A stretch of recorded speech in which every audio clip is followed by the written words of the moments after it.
We're going back to the beginning. The Byword started as a podcast featuring one Marvel and one DC fanboy. What better book to review than 1996's DC vs. Marvel? The Byword starts now.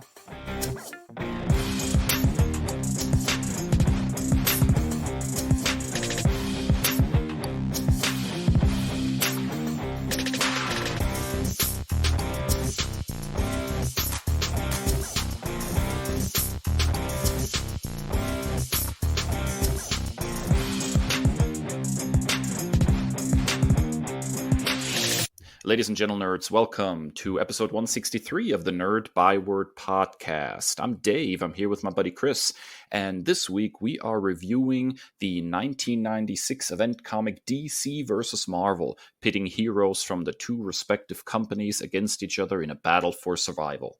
But first, as always, it's time for...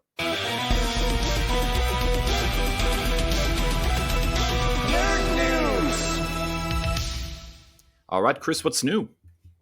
Well, it feels like I've kind of carved out a new role for myself as like the strike reporter, but SAG-AFTRA's national board is unanimously seeking permission from the union members to strike against a number of video game makers ahead of negotiations, which are set to resume later this month. They are currently on strike from the Academy of Motion Pictures and all those companies or whatever, but now they are setting their sights on video games. Now, this does not mean that they are retroactively going on strike immediately. It's just making it a bargaining chip when they go to the table for those negotiations. SAG-AFTRA is looking for 11% retroactive wage increase for its video game performers, as well as a 4% increase in the contract's second and third years in order to offset inflation. And then the other big thing is protection against AI, something that we have talked about to a great extent, that voice actors, screen actors are legitimately and understandably concerned about, and their counterparts from the Academy of Motion Pictures and what have you are doing their best to bring kind of justification to those and using artificial intelligence to kind of take the place of these talented performers. So it remains to be seen how negotiations are going to shake out, if anything, but we could very well be looking at yet another strike, Dave. And not surprising, we've covered, stories out of the voice acting world for video games before. And a lot of the stuff, when stuff does leak out about pay and treatment and the like, it doesn't exactly look great for the video game industry. I think the video game industry as a whole is not very good at treating its workers well. Legendarily, a lot of developers are stuck in crunch situations where they have to work 60, 70-hour weeks just to get a game out on target time. So there are a lot of issues in the video game world to begin with. Voice acting, though, is definitely one of those. And so, I'm definitely going to wholeheartedly support their efforts to secure a better, position for themselves. I remember reading just like maybe a month or two ago, and I wished I could remember offhand what the game was. It was some fantasy game where the modern community was creating additional content, some of it rather not safe for work. And one mod had to be taken down because they used AI to feed lines from one of the voice actors in there and then basically generate artificial intelligence content where, new voice lines were created saying some rather, let's say, spicy things. And the original voice actor was not happy with that use of, their voice. And I think there has to be, at the very least with AI, a certain acknowledgement of a right to your likeness and your voice. And that cannot be duplicated in any way, shape, or form without your consent. I think that is at the very least one of the most basic things that needs to happen here. That's a major problem and has already reared its head in video games. So I'm glad that they're trying to address these problems, Kris. Absolutely, and not necessarily in the same vein, but perhaps an end result is your news story for this week. Yeah, I mean, the continued hesitance of studios to actually sit down at the negotiating table and really work with the writers and actors of Hollywood has led already to some MCU fare getting delayed. Ironheart, Agatha, The Darkhold Diaries, and Echo have all been pushed back, although my understanding is that those shows are pretty much completed. So it seems to me like at the very least with those shows, they're trying to create a little bit of a cushion for themselves by spreading out, um, let's say, the content that they do have in the can to deliver to people as these strikes continue forth. But the thing that hasn't really been discussed, and there's a lot of discussion about it because there's not been any official word yet, is of course the thing that probably fans of the Netflix Marvel shows are looking forward to the most, and that is Daredevil Born Again. And I think it's probably fair to say at this point, with so many MCU Disney Plus shows getting delayed into 2024, that we're probably not going to see Daredevil Born Again at the very earliest in 2025, and that completely dependent on the studios coming to some sort of agreement with the actors and writers. My understanding, as of last time I checked, was that Daredevil was originally set to film between February and through Thanksgiving. And so when the strikes started hitting, only 3 of the scheduled 10 months of filming had taken place. Now we're looking at a very big show. Daredevil Born Again was supposed to have a first season of 18 episodes, which is massive by Disney Plus standards. So they don't have anywhere near in the can what they need. And so, we're going to have to wait for a resolution to this negotiation for sure. And then they're going to have probably another 6 or 7 months of filming just to get caught up in post-production. So although there's not been official word from Disney on this situation, it is probably fair to say that Daredevil Born Again is pretty far in the back burner at this point as far as when fans can actually lay eyes on it. So not official word, but if you kind of go ahead and just use some basic reasoning, it becomes very, very clear that Daredevil Born Again has definitely been indefinitely delayed at this point, Chris. Yeah, and you laid it out exactly. For one, I wholeheartedly can wait. I think it's funny because so many people are complaining about an oversaturation of MCU content. Well, here's a double-edged sword because you're going to have to wait for some stuff. So, but I don't think we're going to see the end anytime soon of this. It does not seem like these production companies, these studios are willing to play ball at all, and so I think we're going to be in for a long ride here. I think so as well. And we had talked previously about the fact that we can live with less Hollywood content because we still have our comics and our video games. if we lose the voice actors in the video games, we don't have those anymore, so we better cling to our comics tightly at this point. And you know what? Honestly, the treatment of creators in comic books, they can go on strike too, honestly.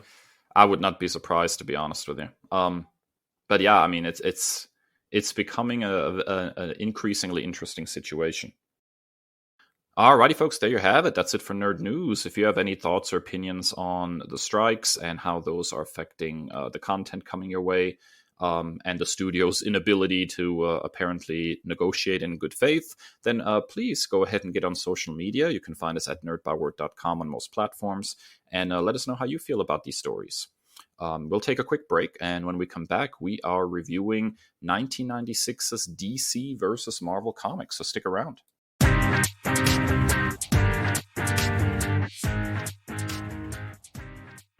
Alrighty, folks, welcome back to, I guess, DC versus Marvel month, as Chris and I have decided to take on a monumental task by reviewing the 4-part limited series DC versus Marvel, featuring a crossover between, yes, DC Comics and Marvel Comics characters, and then dive into the 12 amalgam comics books which spun out of this event and featured new heroes that were I guess, merged versions of various heroes from DC and Marvel, it should definitely be quite a ride as we look back at a time when DC and Marvel actually were able to play nice with each other.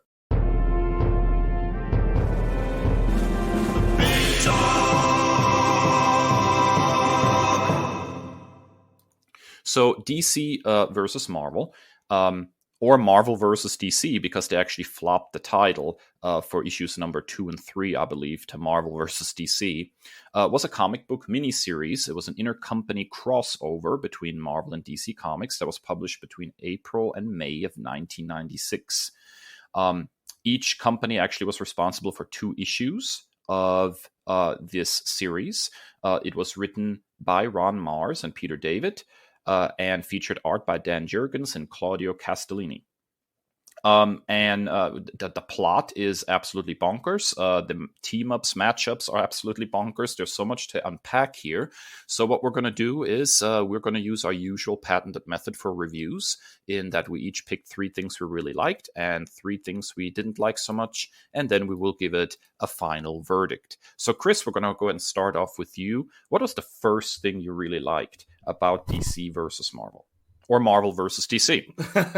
I love the whole premise of these celestial, eternal, whatever they were, the brothers, is like these arbiters, creators of universes, as like one representing each, and then becoming, aware of each other's existence, and then battling it out, duking it out. That was a fascinating concept. Really big, celestial, cosmic, grand scale. I thought that was really fun. Some of the other elements that kind of were offshoots of that didn't work as well for me, but that entire premise as these 2 different universes having a physical manifestation was kind of fascinating for me. It was almost Kirby-esque in its execution, dare I say so. And I know you're not the biggest Kirby fan, but this was definitely sort of... He just makes ugly faces, that's all. The rest of it's good. he was definitely one of those, gods and celestial beings kind of people. And I think it definitely lends a certain amount of gravitas to this crossover, that the stakes are so far beyond the kenning, I guess you could say, of the superheroes that we usually follow. Especially with the large amount of street level heroes. Yes, I thought it was absolutely fascinating to go the route of like even having like the Spectre in the Living Tribunal being like, yes, oh crap, yes, this is so far even beyond us. I thought that was absolutely a very cool way of showing the scale of what was happening here. And although it ultimately led to like this, hero versus hero thing, which I know both of us are not huge fans of, it was a very, very cool, very Jack Kirby kind of way of setting up the story. I liked that a lot too. Yeah, so I think that leads into something you teased earlier, but I think is kind of an offshoot of that in your first like. Yeah, to me, this is the absolute quintessential 1990s crossover story. I think it is absolutely bonkers. It is totally unhinged. It feels like they took the craziest ideas they could think of and threw it against the wall to see what would stick.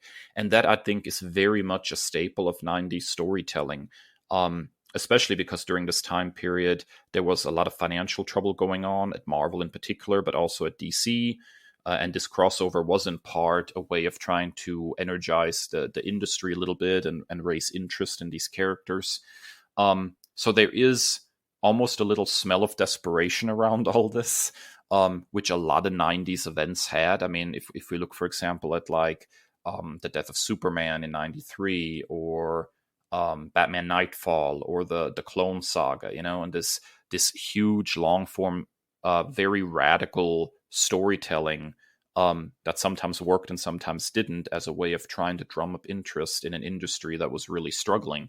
I think this is the apex of that kind of storytelling in a lot of ways. And so I think the 90s in some ways get a really bad rap because some very unfortunate trends came out of the 90s.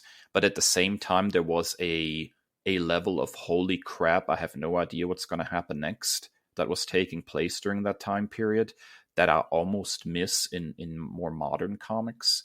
That it was very unpredictable and very very out there sometimes.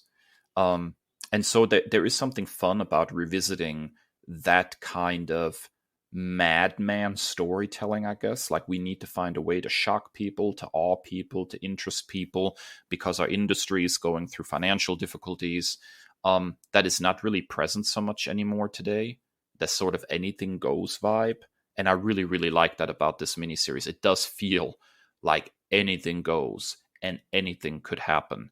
And so I think it's kind of bonkers 90s storytelling, but in the best possible way. I don't mean that derogatorily in any way, shape, or form. I just think it's a really cool, anything goes kind of story, Chris. Yeah, and I think in a lot of times, in this case being one of them, that desperation kind of breeds ingenuity and kind of reinvention and ambitious storytelling. And I think it worked to a great degree here. And you can tell that desperation. One of the first, you start off with Spider-Man, like you're going for the most popular character perhaps in all of comic books. Albeit Ben Reilly. And then, on the Marvel side, you're right there with the X-Men, but not just the X-Men as they were in the 90s at the time. You're leading with the characters specifically that were most popular from the animated series. So at first I was just like, oh, we're just doing this. But then I like how it pivoted into the very comics end of it. So it started off with like the advertisements of, here are the popular characters. You had Batman in there as well. Here are the popular characters that from those Saturday morning cartoons that you're watching. But here's some deeper cuts to the comic readers as well. Yeah, absolutely, man. That was the first thing I thought when I saw the X-Men pop up. It's like, this is so leaning into the animated series that was so popular in the 90s. Like, you can just smell it on it, It was a smart move. I almost heard that. Yeah. I almost feel like we could add a soundtrack with this comic. Absolutely, yeah. All right, Chris, what was the second thing you really liked about the comic? All right, so I'm saving the thing that we don't like about stories like this for one of my dislikes, but one of the positive byproducts that was super fun were the cross-brand team-ups. I thought they were great. They were fantastic. You had, Captain America and Batman, who aren't necessarily like, tit for tat, like the ones you would probably match up. I would probably pair Captain America with Superman as like, but at the same time, you probably didn't want the two drastically similar characters paired up together. But then you had, Captain America and Batman kind of teaming up and trying to get to the bottom of this using their detective skills, their tactical expertise. You had Superman and Hulk teaming up against the Mole Man, which, just say that out loud. In the Batcave. So those were super fun while it lasted. It felt like, back when I was a kid and I had my professional wrestlers playing alongside my superhero action figures. So, it was one of those crazy cross-ups that, every little kid was playing with their own toys. And there was a lot of really... there was some interesting stuff happening in those team-ups in some other levels as well. For example, I don't know if you noticed this, but in several scenes in the book, they actually reference previous crossovers between DC and Marvel as being in continuity. For example, the Joker recognizes Spider-Man and even says, "You must have changed your tailor." And in the scene where Silver Surfer and Green Lantern are fighting each other, they acknowledge that they have teamed up previously, and there was before DC versus Marvel, there was a Green Lantern Silver Surfer crossover, right? And so the fact that they would go and say, "Hey, this is in the same vein as previous crossovers we did. It's technically in the same continuity." Well, I thought was really cool, because some of those crossovers, I remember reading. I specifically remember the Green Lantern Silver Surfer one from my childhood and thought it was really cool. The other thing that I really appreciated actually was what they did at the end of issue 1 with Clark Kent's article about what's going on, because we got these glimpses of stories and team ups and fights that would have been really, really interesting to see if only they could have elaborated on them. Like there's the Green Lantern and the Green Goblin, right? We get a glimpse of that. We get Daredevil kicking the Riddler in the face. There is a really cool shot, actually, of Batman taking on Venom. Or I think what personal favorite that I would have loved to see was what they did with Etrigan the Demon and Ghost Rider, right? So we have all these glimpses of these universes mixing, right? She-Hulk and Supergirl was another one that I thought looked really cool. I wish we would have gotten a little bit more elaboration on some of those team-ups, because they were really cool and they gave us a glimpse of something that I think would have been fun to explore a little deeper, I guess. But anytime that the heroes weren't trying to punch each other and they were just like, building relationships and teaming up together, those moments were really precious in this miniseries, I think. Yeah, I think it was super fun. And just, I think that's another one of the things that we'll talk about in a minute is how truncated this felt. It was almost just like an amuse-bouche, in a sense. Like you were left wanting more. Oh yeah, absolutely. So what's your second like of this, Dave? So I thought what they did with the merged universe between issue 3 and 4, and we'll talk more about the merging and the various one-shots that came out of it in subsequent episodes.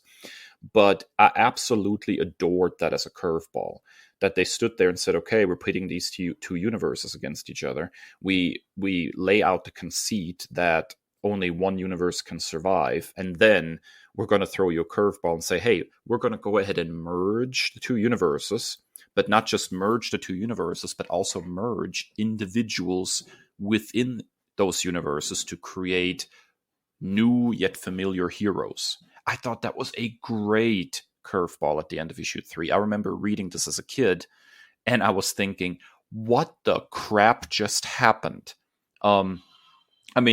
They could have just called it a day and said, we're going to do a 4-part DC versus Marvel book. But man, they went all out with this merged universe idea. I thought that was fantastic.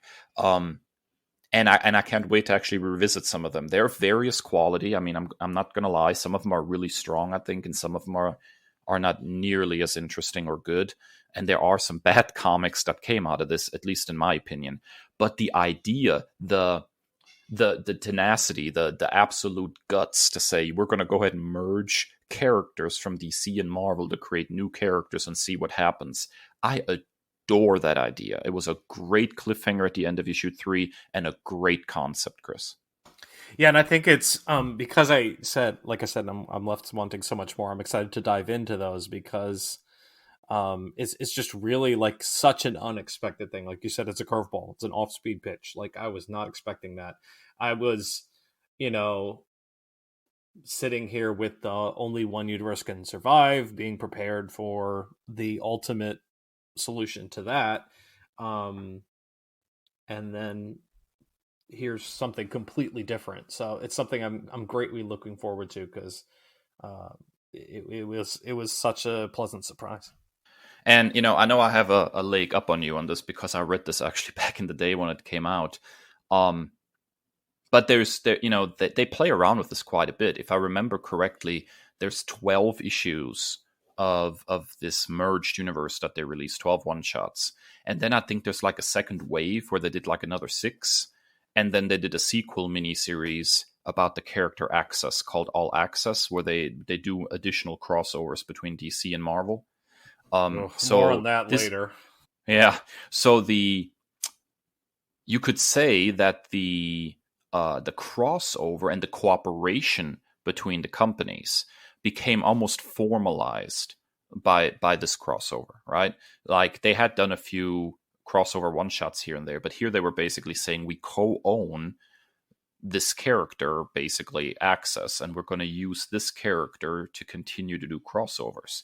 And I thought that was a really interesting attitude between the companies at the time, in contrast to where we ended up today, which is when they basically don't acknowledge each other. Alrighty, Kris, that brings us, I believe, to your final like. You hinted at it, but Ron Mars does his thing here. I think, and I'm not sure. I think Peter David was listed as a consultant, probably because Mars was writing primarily DC at the time. If I read the back pages correctly, and just of what we've talked about and stuff that I previously knew, I knew he was writing Green Lantern, but his only writing credits listed on one of the end pages here were all DC titles. So I'm not sure how much credit to give to Peter David, but the script here is great in a lot of places. Some of the dialogue comes across as a little cringe-tastic and very 90s, but when he's cooking, like as you mentioned with the Clark's article that he wrote for The Planet at the end of issue 1, the stuff with the brothers is just beautifully scripted. Like he starts off one issue with like the dictionary definitions of amalgam and other stuff, but yeah, he really does his thing. And what I've read of his Green Lantern, he does cosmic stuff so well. So I was really a fan of his to begin with, and even more so now. Yeah, to me, Mars kind of looms large in my fandom because it was, it was his Green Lantern, Kyle Rayner, that really was my first introduction to Green Lantern, and I still have a big soft spot for that entire run and that character. And I've previously professed that I have a big, soft spot for the Dark Horse or Top Cow? Now I don't remember. Witchblade. I have a big Witchblade fandom. And to me, Mars is probably the guy that wrote Sarah Pezzini Witchblade the best. When he came onto the book, that run is probably one of my favorite runs on the character, period. I think he managed to define Green Lantern for a generation and then moved on and redefined Witchblade for a generation. The guy is up there as one of my faves. So anytime that he pops up, doing his thing these days, I still check it out. And yeah, I think he definitely is clicking on all cylinders here. Yeah, I'll talk more about this later, but the moment particularly, some of the moments between the heroes in his issues were really, really strong. So yeah, I'm with you. I like what Mars did here. Listen, a bad white girl is like your catnip, dude. I think a bad girl, period, is my catnip, dude. All right, so we've tossed this around a little bit, but bring us home with your final like, Dave. Yeah, for me, it's all in the character interactions. I thought it was fun to see Clark Kent and Ben Reilly basically working together as journalists. Basically Ben kind of taking the Jimmy Olsen spot, and even his very ill-advised attempt to try to hit on Lois Lane when she's engaged to Clark Kent. That was so funny to me. That's the one where Mars needs a talking to. Okay. He literally says, she wants me. My favorite line in that whole exchange is when Lois says, "I'm engaged," and Clark is standing behind him and just says, "To me." And Ben is like, "Holy crap, you could squash me like a bug." Like, it's so nice when people acknowledge that Clark Kent is just a huge dude and everybody just ignores how huge he is. And Ben is like, "Dude, you could squash me like a bug." I love that exchange. But I also kind of don't forget Jonah, JJJ, and Perry White and Kingpin all being in this one little setting. That was great. I absolutely love that. The idea that Jameson and Perry White would get along or agree on something is kind of wild too. I love the Jubilee Robin stuff, the sort of like almost star-crossed lovers thing that they did with those two. Instant chemistry, but they have to fight each other. I thought that was so 90s. Very 90s. Much so. But kind of cute in a way. I really liked when Tim managed to defeat her without even throwing a punch, and he said, "God, I never planned on punching you." Like that was. Oh no! I loved when they randomly just showed up in Venice in like one of the gondolas in like this lovers' lane, and they're like, "We're just gonna roll with it. We're in Venice now. We're cool." But I think my favorite character interaction is the whole Wonder Woman being worthy of Thor's hammer, and then she hands it to him at the end in mid battle, and he's like, "What just happened? You know, like how did you just pick this up and hand it to me?" I love how casual that moment was. You know, like she just like, here, take your hammer, and he's like, "What?" Those kinds of that. I think that's the lifeblood of the series, and I wish we could have gotten more of those. Those character interactions between characters that really don't normally have a chance to meet in this way. It was just fun. I even enjoyed like the Joker and Ben Reilly's Spider-Man. And he's like, "What's a clown doing up on the roof in the middle of the rain?" And the Joker's like, "I was thinking about blowing it up, to be honest with you." Those kind of character interactions were so fun. And I think that's really the strength of the series. Not so much the Versus stuff. I almost wish it would have been more DC and Marvel and not DC versus Marvel, because the strength is never in the fights. And I had some issues with the fights I'll talk about later in the dislikes. But the character interactions were really the key lifeblood of the series, I think. Yeah, the one that I was desperately wanting more of was Wonder Woman and Thor, because you have that great moment. And then, in the epilogue where she's staying there, of like, and it references her meeting gods and how that changes her perspective now. And I'm like, there's so much more meat left on that bone. Oh, so much meat. All right, Chris. This leads us to the dislikes. This ought to be fun. What you got? Access. His name is Access. Yeah, everything about Access and the unhoused guy, like that was one of the 90s tropes that I wish we could have left behind. With his cardboard box with the duct tape, like that none of that worked for me. Yep. Bye. Yeah, I think just for that, I think we need to have an epilogue episode where we read all Access, because I remember in DC versus Marvel, Access as a character didn't work for me because he wasn't a character; he was a MacGuffin. You know, but I remember when they tried to follow this up, and it was Ron Mars on his own coming back and writing all Access, if I remember right. That 4-issue series did a lot to kind of solidify him as a character, as a person. Sounds like a Hollywood tabloid show. I can't made seriously. Yeah, exactly. But it made him infinitely more interesting. Is the name silly? Absolutely. But I think I probably have a bigger soft spot for him, because I remember him being further developed. I know he also pops up in one of the Amalgam issues, Doctor Strange Fate, where he kind of becomes more interesting. And then that All Access series I remember liking as a kid and finding him to be a much more interesting character than just a MacGuffin.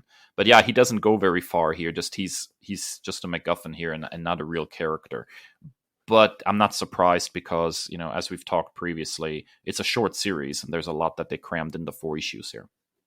Oh, good. There's more with Doctor Strange and Doctor Fate, because that was one I'm like, okay, you can't just like flash that and then not do anything with it. No, there's a whole issue. It was, good. If I remember right, it was the last Amalgam issue, and it led directly into DC versus Marvel issue 4. All the Amalgam stuff takes place between issue 3 and 4. Gotcha. Okay. Yeah, Dave, I'm excited to get into your first dislike, because this is what happens when you let the masses vote on stuff. Yeah, so basically, if I remember correct, not every fight was voted on. The real big ones were not voted on. But there was like the undercard, I guess, the fights that only got like 2 pages were voted on by fans. And you get a very interesting glimpse into popularity of characters in the 90s versus today. And you get a lot of illogical things. I remember even as a kid, there was a lot of playground discussion about that was a ridiculous fight. There is no way that this would have went this way, I think the most satisfying of the fights is probably Superman versus Hulk. I think there's a real acknowledgement between the two that they're both kind of the strongest there is for their universe. And Superman literally has to like drop a mountain on the Hulk just to slow him down at one point. I felt like that fight was one of the more satisfying ones. And I know you love Storm, and I understand that, but I think I think they really punked Wonder Woman in that fight. Storm being probably the much more popular character at the time, in part because of the animated series. But she literally shot 2 bolts of lightning at Wonder Woman and she was done. And and I was like, this is Wonder Woman, you know, like she can go toe to toe with Superman, and you struck her with 2 bolts of lightning and she's a goner. That one, I think, while I agree with the end result of it, it was unsatisfying the way, especially how we've built out the mythos of Storm since then. It would be a much more satisfying storyline now. I will agree with that. You know, Storm has gone through big evolution since the 90s, rather than just being, you know, quote unquote the weather queen, you know.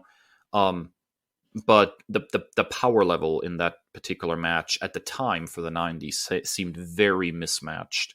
And I think something similar happened. Um, and again, it's X-Men related. I'm sorry, man, but Wolverine versus Lobo. Um, you know, Lobo as a character is so far overpowered and so over the top in his own books. We're talking again about a character that's gone toe to toe with Superman and beat the snot out of him. And so, as much as I love Wolverine, seeing him, you know, take out Lobo in like 10 seconds behind a bar and then take a drag of a cigar was just an absolute bizarre moment. But it speaks, I think, to the fact that a lot of these fights were not written to be logical as far as fighting ability or power level of the individual characters, but rather as fan service because they allowed people to vote on them. And have we learned nothing from the death of Jason Todd? Must we allow fans to vote on story results? Really? I think oftentimes it probably will be better in the long run to let the writers cook and do their thing, you know, rather than trying to have major decisions made by fans. I think there would have been more satisfying and logical results to some of these fights. I think it still would have shaken up as kind of a tie with a tiebreaker at the end, because that's what they were going for. You want to build the suspense and everything. But I think we would have had probably a little bit more internal logic, rather than, well, the people voted and this is how it's supposed to end, so we must make it work somehow. And we only have 2 pages to make it work. And I saw the fights were unsatisfying because of that sometimes, and the results were sometimes questionable, I guess. Yeah, the fans should never vote on anything. Never. Nope, not once. Because this, I'm saying this as an X-Men fan who has had lackluster, unsurprising, but lackluster and dumb decisions with the X-Men vote over the past 3 years. And hopefully with the fall of Krakoa, it's done forevermore, because you just have what when you open it up to like that, you have people who aren't even reading the books. You have no idea how these characters have developed. You have no idea who these new characters are. You go with the old days. You go with the nostalgia. That's why you have Polaris winning. That's why you have Firestar winning, because she was in some random freaking cartoon with Spider-Man back in the day. And that's why you have Juggernaut winning the X-Men vote, because nostalgia wins every time. But we're not going to let your boy Wally West escape this stray, because that was the worst one of them all. And I am far from a Quicksilver fan. I think he's big lame, but like him having to like rescue these people and making it look like whatever, that was a lame one.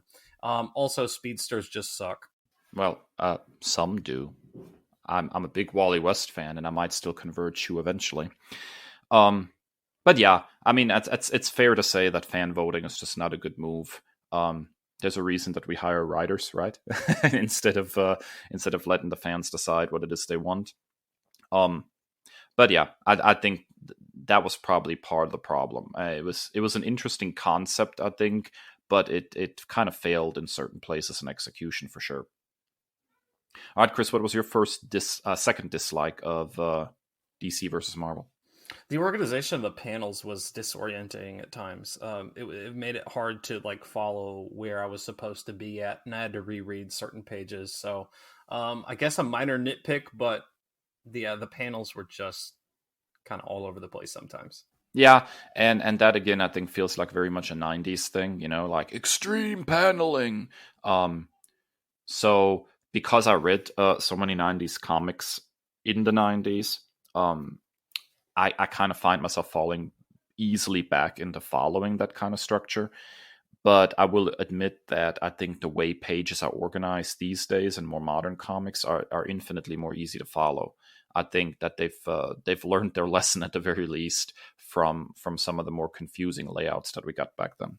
All right, Dave, I'm really interested to tap into your next dislike.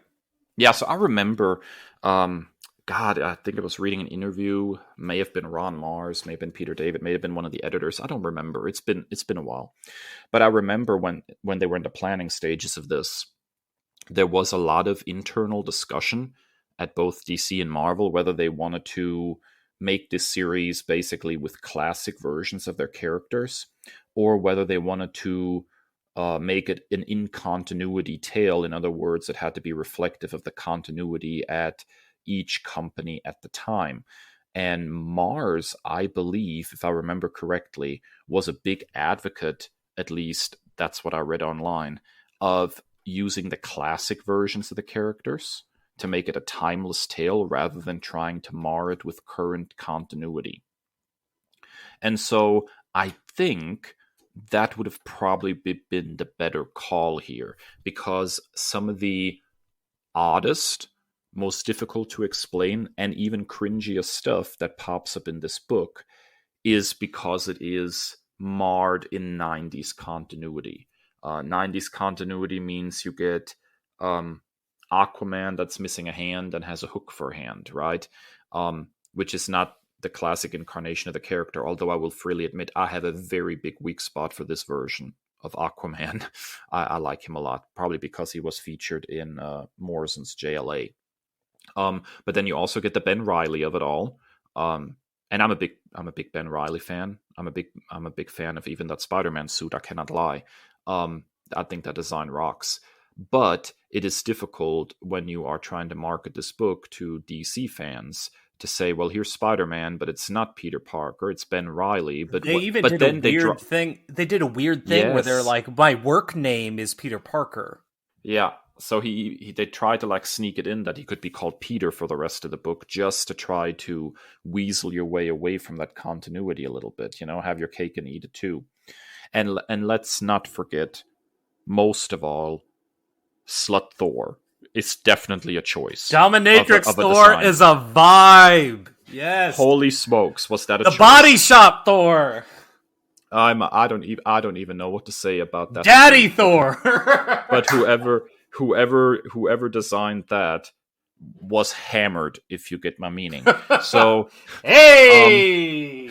so there are things happening, I think, in DC versus Marvel that I think would have been solved, and would have made the story more timeless and even easier to revisit. And I think it's still a good read today, but would made it easier to revisit if they would have just said, this is an out of continuity tale. We're using the classic versions of the characters. I mean, I totally will defend Superman with long hair any day of the week. But the average Marvel fan that wasn't really reading DC, picking up a book and seeing, long-haired Superman probably went, what in the world happened to his hair? So all of these little continuity nods, I don't think were necessary for the story.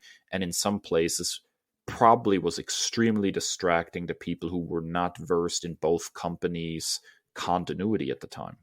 Yeah, I could see an argument for taking both routes, but because like if you go the classic route and then you gain new readership and they try to read the current continuity stuff, it would probably be so jarring.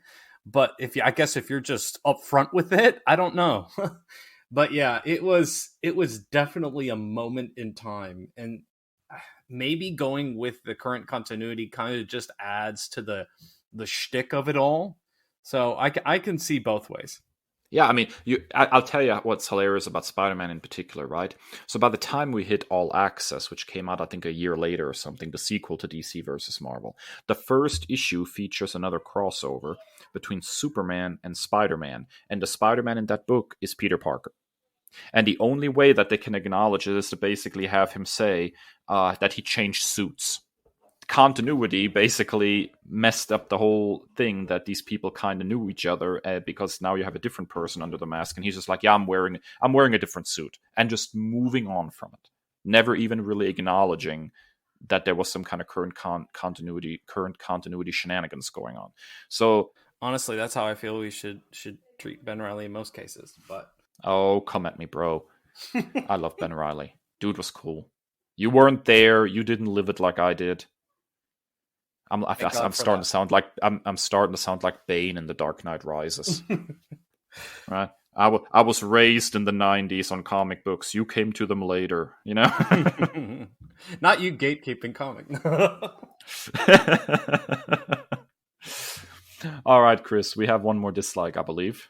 It's tale as old as time. The worst trope in all of pop culture, not just comics. It's hero versus hero. Like, maybe I'm too much of a moralist, but I feel like heroes should be teaming up and not fighting each other. Like, even back in the old days of Marvel Team Up, where you'd see Spider-Man and Iceman fight because of a misunderstanding, and if you like spend 30 seconds, 2 panels speaking, you understand that they're both heroes. So I'm just exhausted by it's the current social media trend. Not current, it's an ageless one of who would win in a fight. It's so dumb. I'm so tired of it. Like, just let heroes be heroes and stop trying to fight them against each other. See, I said this earlier, but yeah, you and I agree on this one very strongly. I'm not a big fan of the hero versus hero trope either. I'm much more interested in team ups and trying to build friendships, or even having conflict about methodology, but not two heroes trying to beat the snot out of each other. I find that to be the lowest form on the hierarchy of superhero crossovers is when they start beating the snot out of each other. It's just so uninteresting. I'm not interested in who would win in a fight. I'm interested in how they would interact with each other. Would they be friends? Would they not get along? Would they bicker? That those character interactions are much more interesting to me um, than people trying to beat the snot out of each other. Dave, we've hinted at it quite a bit, but your final dislike of this series? Yeah, it's too short. I mean, I think that's probably the biggest problem of this book. You had a lot of these fights taken 2 pages, and they didn't have room to breathe or develop or even ebb and flow in any way, shape, or form. And because of that, I think a lot of the fights fall flat. Now, when you know that they took a break between issue 3 and 4 and then put out 12 one-shots, it makes a little bit more sense. But I almost feel like, 10 one-shots and 2 more issues on the main miniseries might have been more advantageous, just to give some of these fights a little bit of room to breathe. I think we could have had a little bit more interesting use of their powers. You pointed at the speedster fight. There's so many things that the Flash does with speed that is so interesting. Vibrating through buildings and all that stuff. They could have had so much fun with a fight like that, or even kind of have Quicksilver pick up a new trick from the Flash or something, and play around with imitation or something. There would have been so many interesting ways to take that fight to spice it up. But when you have only 2 pages, it's just not enough. So the length of the series at 4 issues was too short for the ambition of the project, Chris. I thought the most egregious one, even more so than the Flash and Quicksilver, was Silver Surfer and Green Lantern. Like, that's Mars's baby. Like, why is that a couple of panels, not even pages? It felt so abbreviated, and I think at the very least 2 more issues would have been just perfectly fine. Maybe I'll change my mind when I read these one shots and stuff, but overall, yeah, that's probably my biggest criticism. And not to go too far off topic, but I just want to say that if I ever get the chance, as unlikely as it is, to write Spider-Man, you do know that I'm totally doing a 12-issue storyline that is a Spider-Man and his amazing friends, where he's teaming up with Firestar and Iceman. I just want you to know this. I'm bringing it back. That is first on my list if I get the chance, just so you know. I have warned you against the perils of nostalgia for all these years. Have I taught you nothing? I want to just see it done right, and I think I could do it right. All right, Chris, what's your final verdict on DC versus Marvel? If you had to give it a grade, what would you give it? Just for the sheer fun of it all, and it brought me back to, like I said, playing with my action figures. Just by the sheer fun of this series, I'm going with a B, and I reserve the right to change my judgment after we get through these one shots. I thought it was really a whole lot of fun. See, I totally agree. I was thinking like a B plus. Like, I was surprised how well it held up.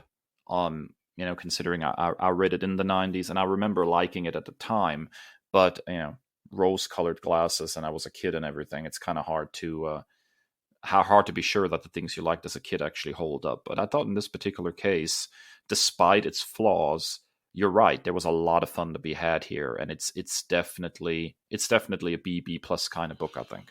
And one final thing, I know that a lot of people say this could never happen nowadays, but I'm going to say never because, like, you look at the current state of the strikes and everything that's going on.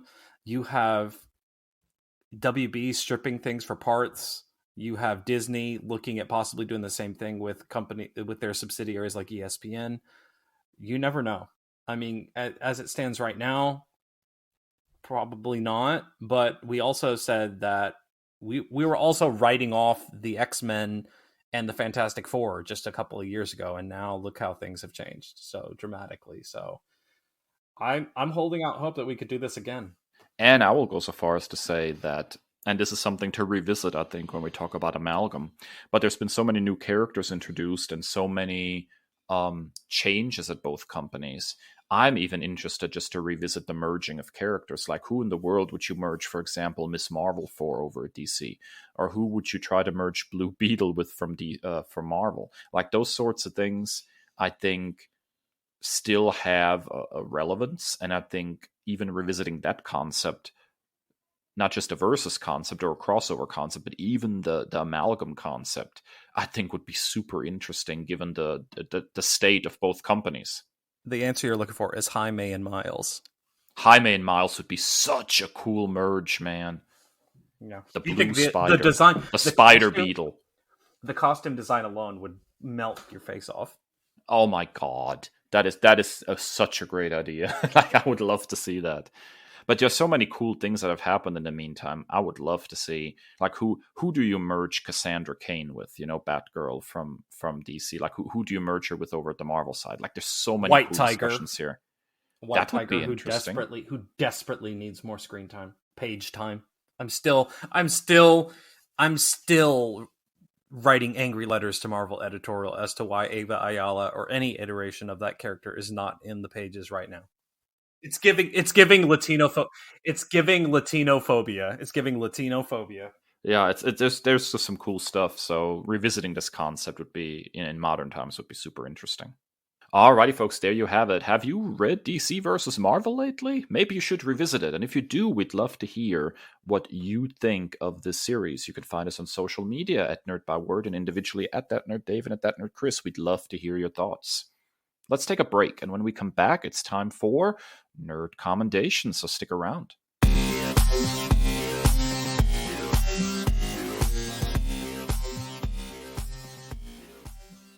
We're back, folks, and it's time to talk about what's good in this week's Nerd Commendations. So, Kris, what's good? Game Pass. Stop me if you've heard this before. Game Pass is just the best. It's my favorite thing of all forms of entertainment. Any medium. It's the best. More specifically, Age of Empires 4, one of my all-time favorite franchises. The Ultimate Edition of Age of Empires I've recommended before. But we've got a new one. Age of Empires 4, real-time historical strategy game. Developed by Relic Entertainment with World's Edge, published by Xbox Game Studios. This one, like, really changes the game, pun fully intended. Like, this is like, it's like taking a history class in video game form. So, like, you start off with the tutorial, The Rise of a King. It basically takes you through, like, the basic mechanics of the game, including the updated mechanics. And tells you of, the Norman invasion of William the Conqueror. It takes you through that story, like the history of Normandy. Then you go straight into the Norman invasion, the conquest of England, and subsequent, conflicts. And all throughout this, They have these gorgeous cinematics that shows you like modern day Normandy with these like almost like ghostly superimposed like troops marching through where these battles took place. And there's so much. You unlock bonus content where it shows you like historical stuff, and they show you this place in France where they're building a medieval castle only using those medieval methods of like stone cutting and everything. It's like a history nerd's like greatest dream come to video game form. There's so much stuff that I haven't even tapped into yet. I'm still with the Normans, and all the infighting that took place there. There's also the Chinese, the Mongols, the Delhi Sultanate, the French, the Abbasid dynasty, the Rus, Holy Roman Empire. I haven't even got into that stuff yet, but like this is a dream come true for me. Now, this was released simultaneously with a game called Humankind, which is basically, Dave, Sid Meier's Civilization under another moniker. So understandably, as soon as I downloaded that, I was in way over my skis. Much to be desired with the tutorial. I had no idea what I was doing. The whole turn-based thing has me completely lost, but this one is right there. So, but I mean, like, for you, someone who loves Civilization, I would give Humankind a look, because it's right up there. Like, there's some fun aspects of that, and maybe this summer or winter break I have more time to dedicate to it. But yeah, we're eating good at Game Pass because Starfield is right around the corner too, as of the time of recording. Yeah, absolutely, man. So I think I'm definitely gonna have to check this out. In fact, I saw it being added to Game Pass and I installed it. Um, I've mentioned this before, but for the most part, I'm actually not playing directly on my Xbox these days. I predominantly stream my Xbox to my Steam Deck. So it's, I'm a little more mobile because of the whole like raising a toddler thing right now. Sitting actually in front of the TV and doing anything is unlikely most of the time. So having everything that's on my Xbox kind of in my pocket, so to speak, on the go has kind of been the key. But I installed it because I'm very, very curious to play it. You're right, I'm a big strategy guy and I'm a big history guy. Civilization is by far one of my favorite series ever. So although Humankind sounds interesting, I think I'm going to give Age of Empires a kind of a twirl first. It sounds really interesting the way you describe it, Chris. Yeah, here's a cool note I found on the Wikipedia entry of it. The game's voiceovers were recorded using historical pronunciation of each language. So, I mean, like, as a history nerd, as a language nerd, that's such a chef's kiss for me. Now that's cool. Yeah. So, speaking of video games, let's get in these commendations in before they go on strike. So I have mentioned in a previous episode that I'm playing a lot of older stuff right now, particularly stuff that I own, but I am playing it through emulation via my Steam Deck because I'm having a lot of fun with all this, the screen and the controls and all the control I have over what I do on the system. And so right now I am replaying an N64 game on my Steam Deck, The Legend of Zelda Majora's Mask. And I'm kind of on a Zelda playthrough right now, kind of playing a whole bunch of old Zelda games. And it strikes me how important I think it is for people today to play this game if they have not. I know that Zelda has come a long way and changed a lot over the years, but there is something deeply special about Majora's Mask as a game. It came out almost 2 years after the release of Ocarina of Time, and it was sort of an attempt to get more mileage out of the engine that they had to build sort of almost from scratch for Ocarina of Time and making this transition for Zelda from 2D to 3D. And so the game was developed in like a year, which is absolutely bonkers. And so in order to make that short development cycle work, and in order to make the hardware work for themselves, they decided on some incredibly novel concepts here that have not been revisited by Zelda since. The first is that the entire game takes place in a 3-day cycle. So the entirety of the game is on a 3-day rotation, Groundhog Day style. And at the end of the 3 days, the moon crashes into Termina, the land where the game takes place, and everybody dies. So you have to reset back using the Song of Time to the beginning of that cycle. What that allowed the developers to do was to really create a game that is less about breadth and more about depth. So every NPC in the game has a schedule that they follow. So that's a whole lot of programming going on there. And the game is incredibly rich with side quests. A whole bunch of different NPCs have different things that they're trying to do, and you can jump in and you can help them, but you have to familiarize yourself with their schedule and when they're going to be in certain places or doing certain things, so you can intervene in their stories.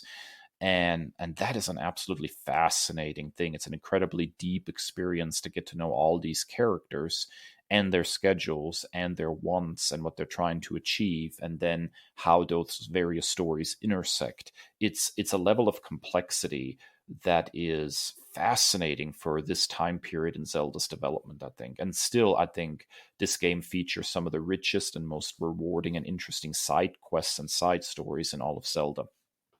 They also have a concept in here of masks as transformation, so you can transform into various other races basically by putting on a mask. You can become a Goron, which is very much sort of a heavy hitter kind of character. You can become a Zora for water traversal, and a Deku Scrub, which is, you would not think a Deku Scrub would be an interesting character to play as, but they really make it work in here, including using flowers as a way of catapulting yourself into the air and flying. There's a lot of stuff here, but I think the thing that makes Majora's Mask probably the most unique is the tone of the game. It is very, we throw away terms like dark around a lot, and I don't think this game is dark, but I think it is a deeply melancholy game. The moon is crashing into the earth, and the characters all are very aware that this is happening and that the end of the world is approaching. And so there's a melancholy that kind of just is kind of absorbed by every aspect of the game. It is a tone and a feeling of playing this game that is unique to any Zelda game that I have played. And yes, I have played them all at some point or another. It is such a unique experience. And so if anybody enjoys something like Tears of the Kingdom or Breath of the Wild, I think it is incredibly rewarding to go back to some of the older games. And I think at the top of this list is Majora's Mask. It's an N64 original release. It was remade for the 3DS. I'm wanting to say that they've put Majora's Mask on the current online service for Nintendo, so you can play it on the Switch. But it is a totally rewarding game to go back to, Chris, and it comes highly recommended. Yeah, I think my biggest thing on my to-do list is to get a Switch and just do a Zelda playthrough. It's one of the few things that I have kind of missed out on. The only game that I've played regularly was Breath of the Wild. I mean, like, that's a heck of a start and, like a hard measuring stick, but I take that back. Link's Awakening. I had the remake of Link's Awakening. That was pretty fun. But yeah, I think it's something that I desperately want to do. And it's something I plan to do because everything that I've heard about, even every Zelda game has some kind of redeemable quality at the very least. And it's something that maybe it's going to be like one of my bucket list things. Yeah, I mean, just stay away from Philips CDI games. But other than that, you're in good shape. Alrighty, folks, there you have it. That's it for another episode of the Nerd Byword podcast. Thank you for sticking around. If you like what you just heard, get on your favorite podcasting platform, give us a rating, a review, and subscribe so you never miss another episode. You can find us on all major podcasting platforms and our very own website, nerdbyword.com. Also, just to get you a little bit excited, you might have noticed that the weather's changing and the leaves are turning, which means we are getting closer to October. And October means it's almost time again for Nerd Nightmare. And the way the schedule looks, we will be introducing Chris to 5 more horror movies this year. And we'll have to see if he can survive the experience. So there's exciting stuff on the horizon. Yeah, and for Dave's Nerd Nightmare, we just made Kamala Khan a mutant. So It's true. Yeah, but follow us across all social media platforms at Nerd Byword. If you have an idea for an episode, we would love to hear it. Shoot us an email at nerdbyword@gmail.com. And as always, stay well and stay nerdy. The Nerd Byword is written and produced by Kris and Dave, two nerds with a love of all things pop culture. The podcast features music by Al Jimenez, with additional drops composed by Joe Biondi. Our show art is by Ashery Design. Find us at nerdbyword.com and wherever podcasts are available.